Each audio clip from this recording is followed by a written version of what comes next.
after my big jump. Oh yeah. Broke that seal. Just a little bit. Hey, there's that inner bearing.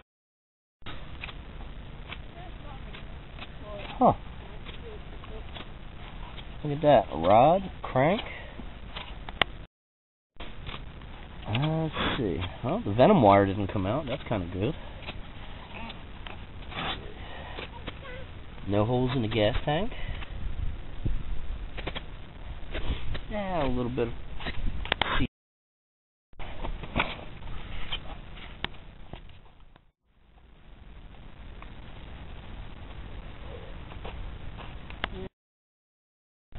Here, Brent, put this up. Maybe one more run. Yeah. Go put all that shit up. Look at this, something broke. Well, you got a $50 chassis and I got a $120 motor. Oh man, I knew that fucking hill was gonna be the end of these trucks.